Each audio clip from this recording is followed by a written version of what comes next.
देखिए, पौधों का वर्गीकरण हम लोग पढ़ रहे थे।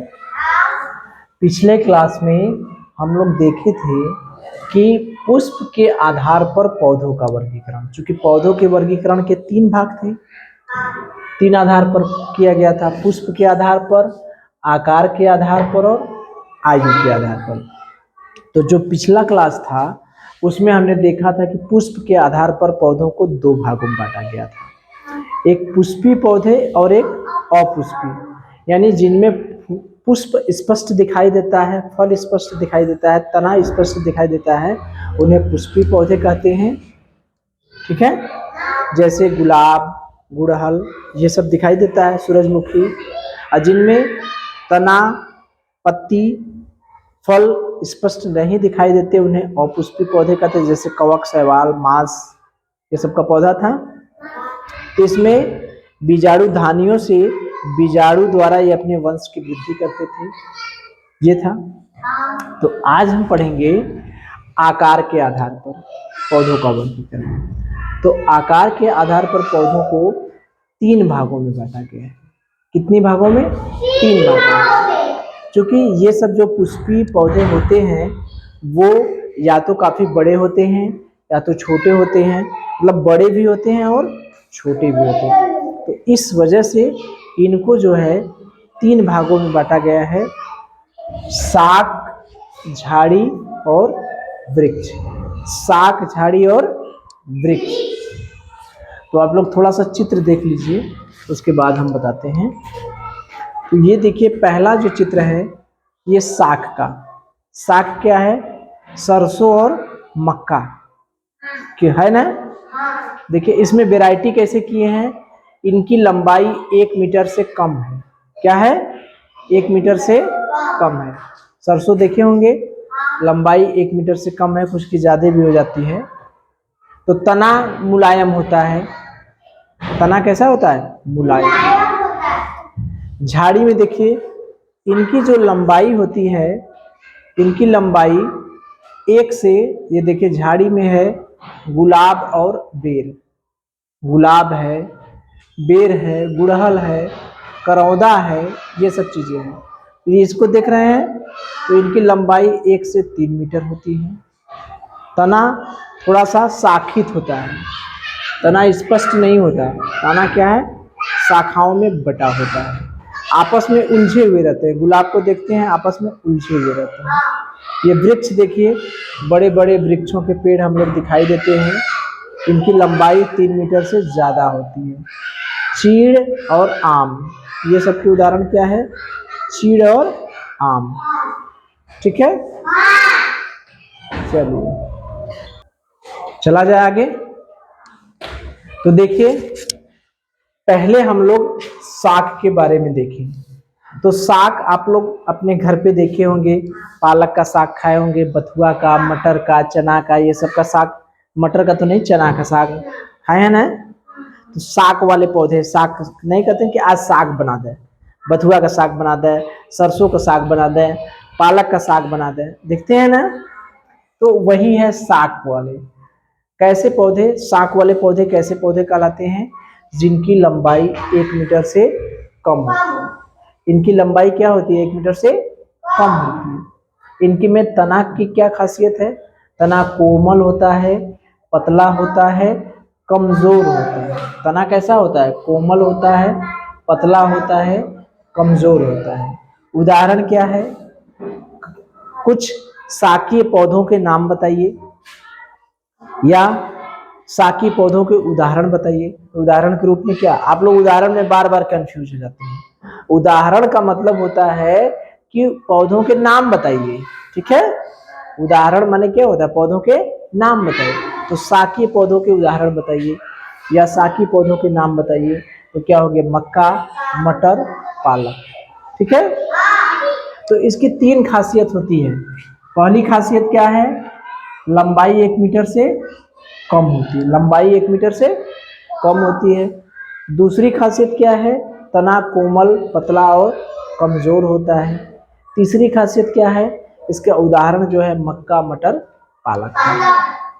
तो आपसे जो प्रश्न पूछा जाएगा, ये प्रश्न पूछ दिया जाए। मान लीजिए एक ऐसा पौधा है जिसका तना कोमल है, पतला है, कमजोर है, उसकी लंबाई 1 मीटर से कम है, वह पौधा कहलाएगा साग, झाड़ी, वृक्ष।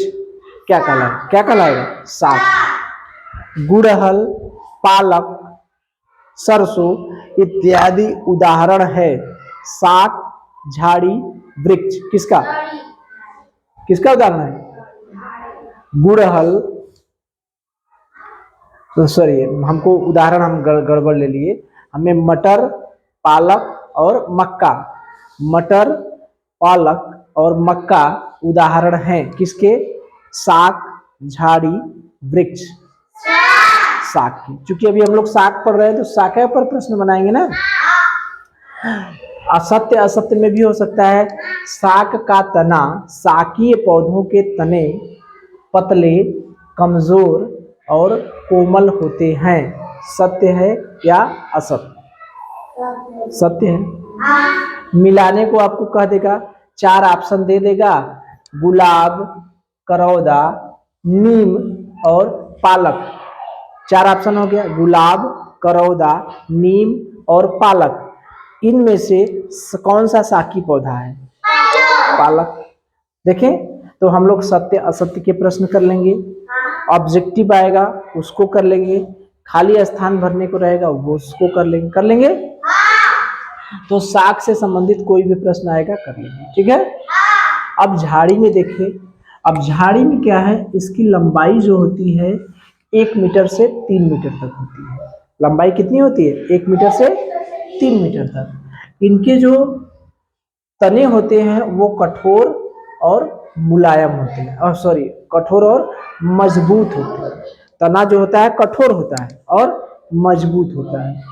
इसमें तना स्पष्ट नहीं दिखाई देता, ये नहीं दिखाई देता कि सब तना इक्के में है। कौन सा मेन तना है? मेन तना नहीं दिखाई देता, ठीक है।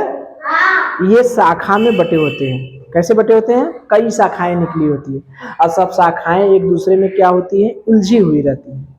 शाखाएं क्या रहती है? एक दूसरे में उलझी हुई रहती है। जैसे आपने गुलाब का पेड़ देखा होगा, पौधा देखा होगा, तो गुलाब के पौधों में देखिए कई डालियां निकली रहती हैं, कई तने निकले रहते हैं, सब आपस में उलझे हुए रहते हैं कि नहीं? रहते हैं ना।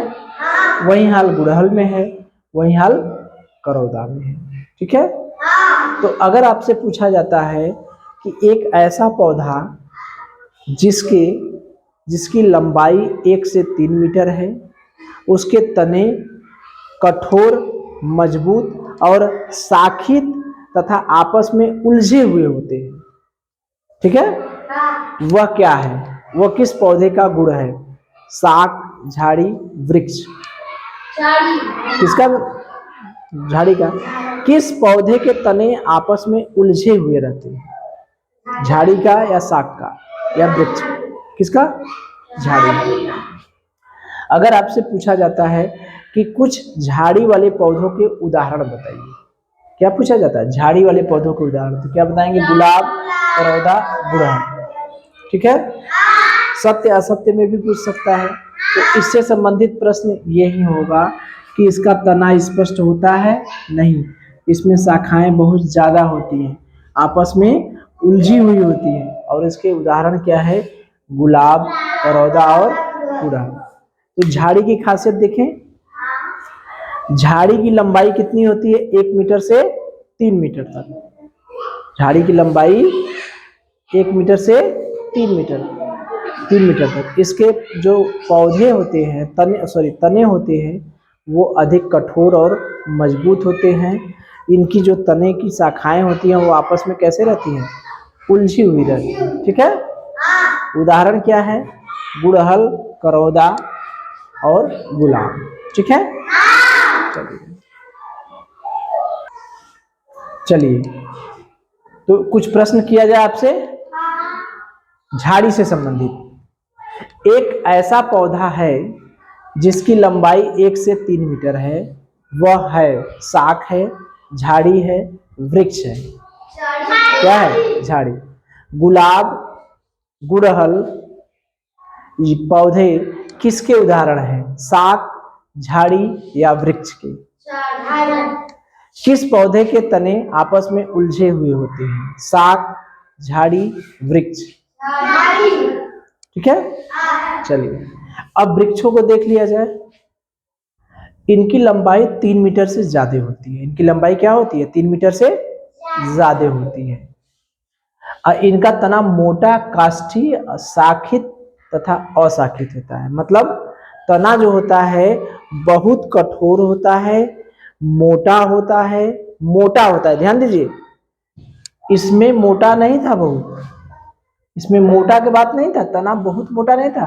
तना तो खुद कई भागों में बट गया था, आपस में उलझ गया था। तो मोटा मोटा तना रहेगा तो उलझेगा कहां से?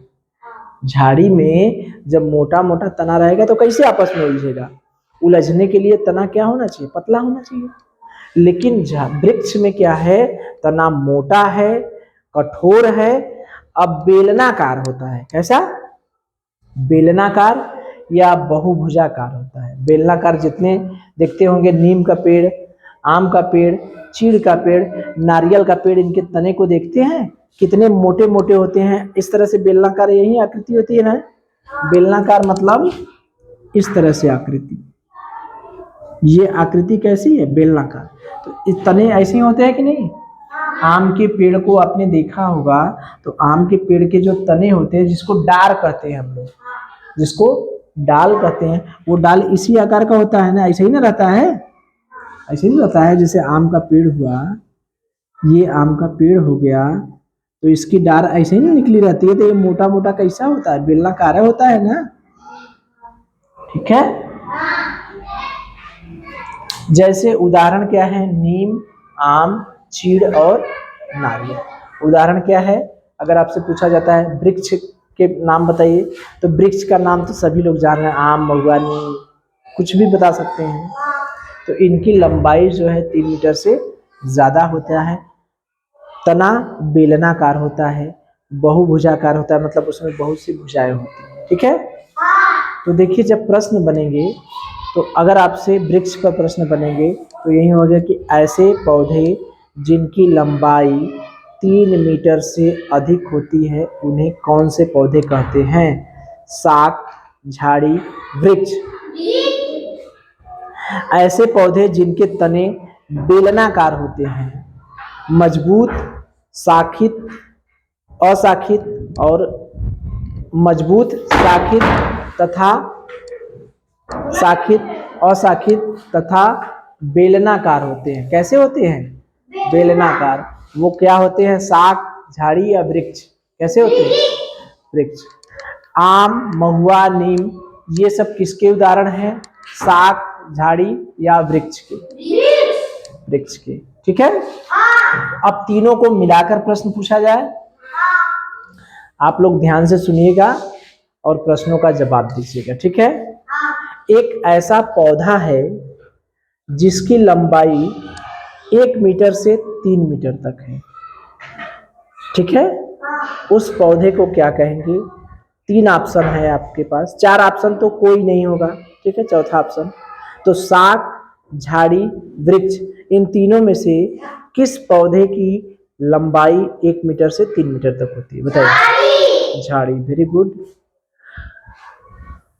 अच्छा, मुझे ये बताइए कि कौन सा पौधा है जिसका तना बेलनाकार होता है? शाक, झाड़ी, वृक्ष। ऑब्जेक्टिव में वो खाली स्थान में अगर भरने को कहा जाए, खाली स्थान पौधों के तने आपस में उलझे हुए होते हैं। खाली स्थान पौधे के तने आपस में उलझे हुए होते हैं। कौन से? किसके पौधे? झाड़ी के। झाड़ी पौधे के तने आपस में उलझे हुए होते हैं। अब ध्यान से सुनिए, गुड़हल उदाहरण है शाक, झाड़ी या वृक्ष का? झाड़ी का। Very good. अब बताइए किस पौधे के तने पतले, कोमल और कमजोर होते हैं? शाक, झाड़ी, वृक्ष? शाक के। और एक आध प्रश्न पूछा जाए, चलिए मुझे ये बताइए कि किस पौधे की लंबाई 1 मीटर से कम होती है? शाक, झाड़ी, वृक्ष? शाक। तो इस तरह से आकार के आधार पर पौधों का वर्गीकरण आपने देख लिया। इस पे जो भी प्रश्न बनेंगे वो कर देंगे। अगर आपसे पूछा जाता है नारियल किसका उदाहरण है, शाक का, झाड़ी का, वृक्ष का, तो क्या कहेंगे? वृक्ष का। तो इससे संबंधित प्रश्न कर लेंगे। आगे चला जाए तो देखिए अब हम लोग पढ़ेंगे आयु के आधार पर पौधों का वर्गीकरण। किसके आधार पर? आयु पर। हमने पुष्प के आधार पर पढ़ लिया, आकार के आधार पर पढ़ लिया, अब हम पढ़ेंगे आयु के आधार पर। ठीक है, तो पौधों का वर्गीकरण अपना क्या हो जाएगा? समाप्त हो जाएगा।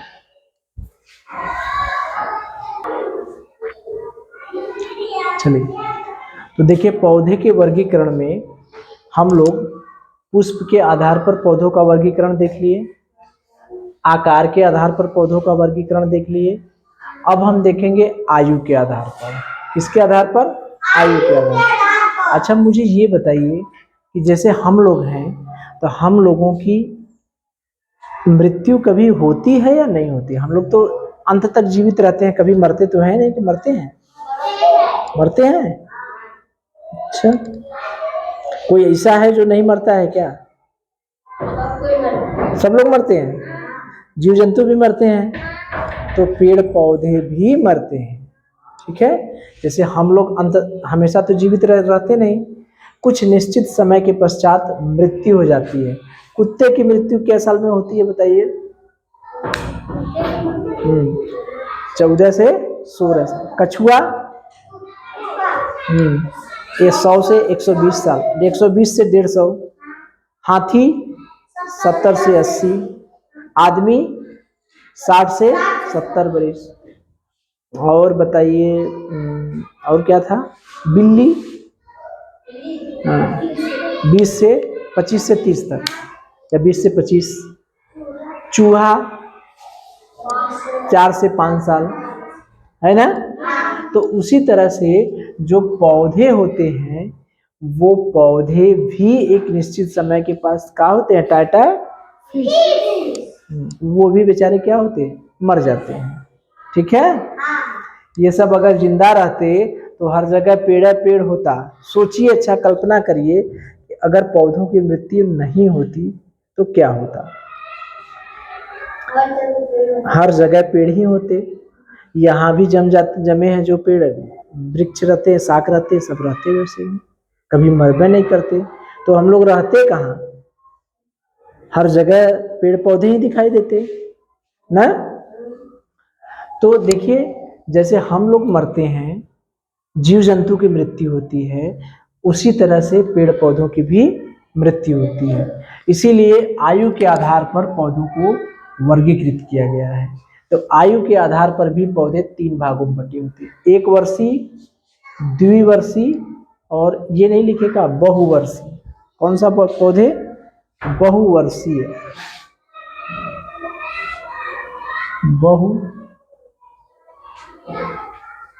बहुवर्षीय नाम से ही पता चल रहा है।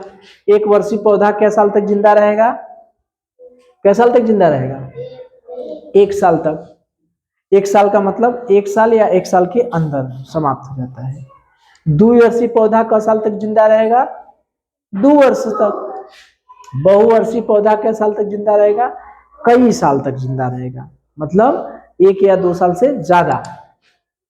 तो 1 वर्षीय पौधा कितने साल तक जिंदा रहेगा? 1 साल तक। द्विवर्षीय पौधा क्या साल तक जिंदा रहेगा? 2 साल तक। ठीक है। अब बहुवर्षीय पौधा क्या साल तक जिंदा रहेगा? कई वर्ष तक। ठीक है। तो 1 वर्षीय पौधों में होता क्या है? ये पौधा या तो 1 साल तक जिंदा रहेगा या 1 साल के अंदर ही समाप्त हो जाएगा। 4 महीने में समाप्त हो गया, 5 महीने में समाप्त हो गया, 3 महीने में समाप्त हो गया, 6 महीने में समाप्त हो गया। ठीक है, मतलब 0 से लेके, 0 में तो कोई आएगा ही नहीं, एक वर्ष के भीतर ही ये पौधे क्या हो जाते हैं, समाप्त हो जाते हैं। ऐसे पौधे जो होते हैं वो क्या होते हैं, एक वर्ष के भीतर क्या हो जाते हैं, समाप्त हो जाते हैं। ठीक है, एक वर्ष के भीतर क्या हो जाते हैं, समाप्त हो जाते हैं। जैसे गेहूं का पौधा देखे हैं, गेहूं का पौधा 5 महीने में पूरा पक जाता है, काटने लायक हो जाता है। अगर नहीं काटेंगे तो क्या होगा, उसी में सूख कर क्या होगा, समाप्त हो जाए। अगर गेहूं 5 महीना में नहीं काटेंगे तो क्या गेहूं 10 साल तक छोड़ देंगे तो 10 साल तक रहेगा खेत में गेहूं, हाँ झड़ जाएगा, समाप्त हो जाएगा। साल भर के अंदर ही वो गेहूं का पौधा क्या हो जाएगा, समाप्त हो जाएगा। तो ये सब पौधे 1 साल के अंदर ही सूख कर क्या होते हैं, समाप्त हो जाते हैं। जैसे क्या है, चना, मटर, गेहूं, धान, मक्का, ज्वार। ठीक है, तो उदाहरण समझ में आया कौन कौन है, 1 साल के अंदर जो समाप्त हो जाते हैं, गेहूं, धान, मक्का, अपने गांव घर में जो हम लोग बोते हैं। तो आपसे पूछा जाएगा कि ऐसे पौधे जो 1 वर्ष के भीतर ही समाप्त हो जाते हैं उन्हें क्या, कौन से पौधे कहते हैं। ऐसे पौधे जो 1 वर्ष के भीतर ही सूखकर समाप्त हो जाते हैं उन्हें कौन से पौधे कहते हैं। हाँ, क्या पौधे कहलाएंगे, 1 वर्षीय पौधे। ठीक है, ऐसे पौधे जो 1 वर्ष के भीतर ही सूखकर समाप्त हो जाते हैं उन्हें हम लोग कौन सा पौधे कहेंगे, 1 वर्षीय पौधे। कौन सा पौधे, 1 वर्षीय पौधे। अगर इनके उदाहरण पूछा जाता है कि 1 वर्षीय पौधों के 2 नाम बताइए, तो बता देंगे, गेहूं, चना, मटर, ज्वार, बाजरा, मक्का। ठीक है, अब देखिए जो 2 वर्ष वाला पौधा है ये बहुत कम मिलता है। क्या मिलता है, बहुत कम मिलता है। क्यों, क्योंकि ज्यादातर पौधे 1 वर्ष के अंदर ही समाप्त हो जाते हैं। क्यों समाप्त हो जाते हैं, क्योंकि सोचिए जब हम खेत में बोते हैं तो अगर वो पौधा कई साल तक जिंदा रहेगा तो उससे हम फसल लेंगे कैसे। फसल तो जितना कम समय में हो, अगर गेहूं साल भर में 2 बार बोए जाने लगे तो हमारी पैदावार दुगना हो जाएगी कि नहीं।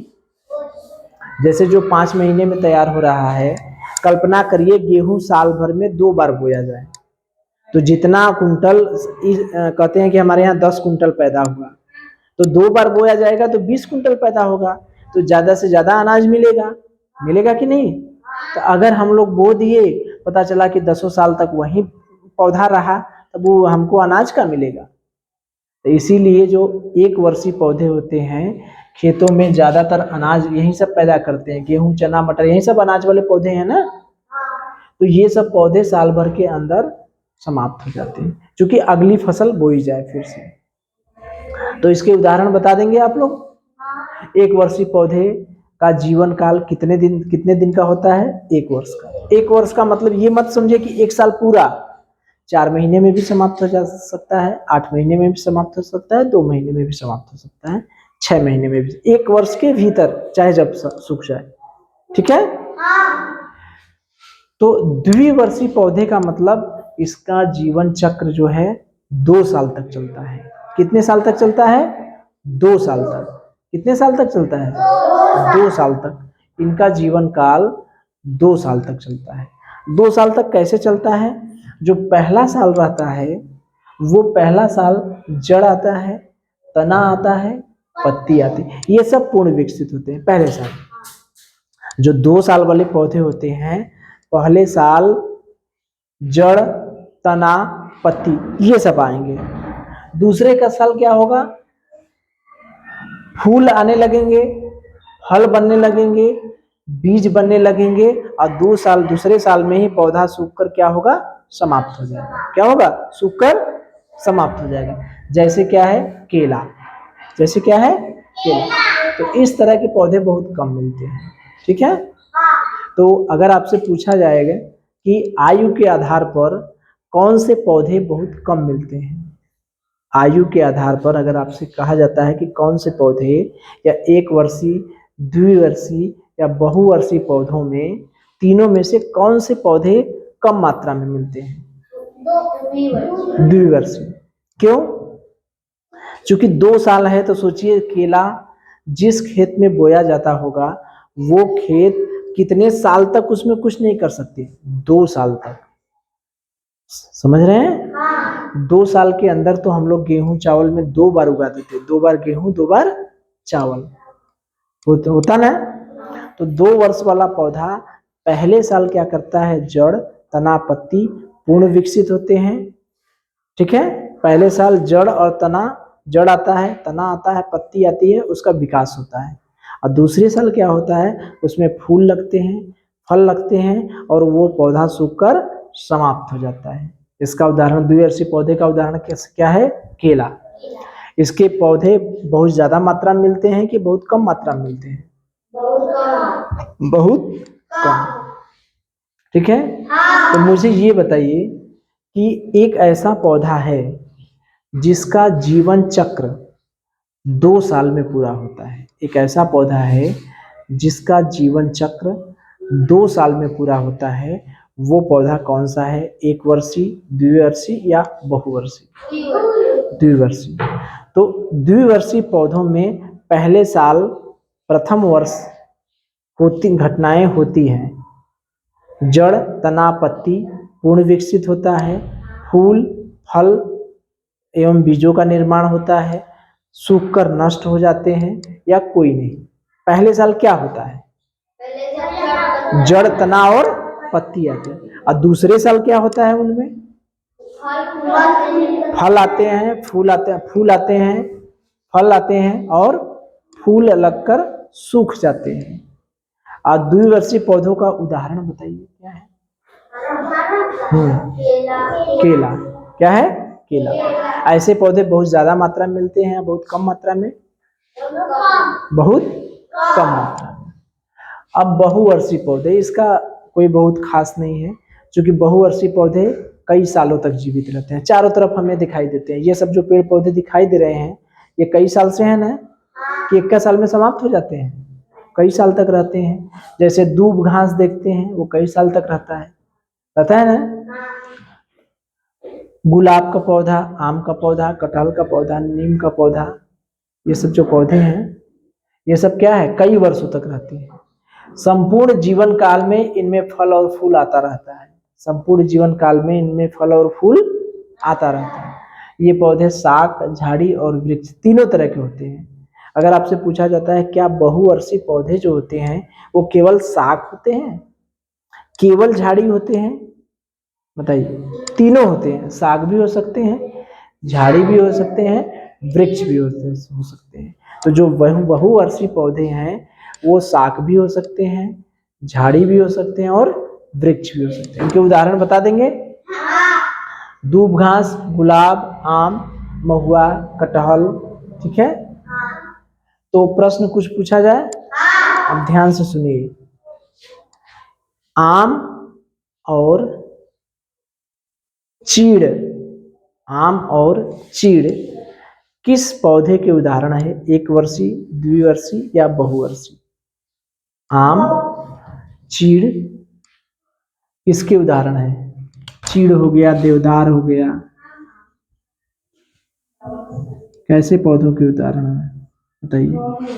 बहुवर्षीय पौधों के। और मुझे ये बताइए केला किस पौधे का उदाहरण है? 1 वर्षीय, द्विवर्षीय या बहुवर्षीय? ये कौन सा पौधा सबसे कम मात्रा में पाया जाता है? 1 वर्षीय, द्विवर्षीय या बहुवर्षीय? द्विवर्षीय। गेहूं किस पौधे का उदाहरण है? 1 वर्षीय, द्विवर्षीय या बहुवर्षीय? 1 वर्षीय। कौन सा ऐसा पौधा है जिसमें जीवन चक्र 2 वर्षों तक चलता है? कौन सा पौधा है? कौन से पौधे हैं बताइए? द्विवर्षीय पौधे। कौन से पौधे? द्विवर्षीय पौधे। ठीक है, और ये बताइए कि कौन सा ऐसा पौधा है जो संपूर्ण जीवन काल तक फूलता और फलता रहता है? कौन सा पौधा है? बहुवर्षीय। तो इस तरह से ये हमारा जो है पौधों का वर्गीकरण क्या हो गया, समाप्त हो गया। पौधों के वर्गीकरण में पुष्प के आधार पर हमने वर्गीकरण देखा, पुष्पी और अपुष्पी। आकार के आधार पर देखें हम लोग शाक, झाड़ी, वृक्ष। और आयु के आधार पर देखें एक वर्षीय, द्विवर्षीय और बहुवर्षीय। पुष्पी, पुष्प के आधार पर पुष्पी पौधे कैसे थे, जिनमें पुष्प लगते हैं, अपुष्पी जिनमें पुष्प नहीं लगते। आकार के आधार पर शाक माने जिनकी लंबाई 1 मीटर से कम होती है, झाड़ी की लंबाई क्या होती थी 1 मीटर से 3 मीटर तक होती थी, और वृक्ष की लंबाई 3 मीटर से ज्यादा होती थी। आयु के आधार पर एक वर्षीय पौधे माने जो 1 वर्ष के भीतर जो है उनका जीवन चक्र समाप्त हो जाता है। द्विवर्षीय माने उनका जीवन चक्र 2 वर्षों तक चलता है। और बहुवर्षीय माने उनका जीवन चक्र कैसे चलता है, कई वर्षों तक चलता है। तो इससे संबंधित प्रश्नों का उत्तर दे लेंगे। चलिए।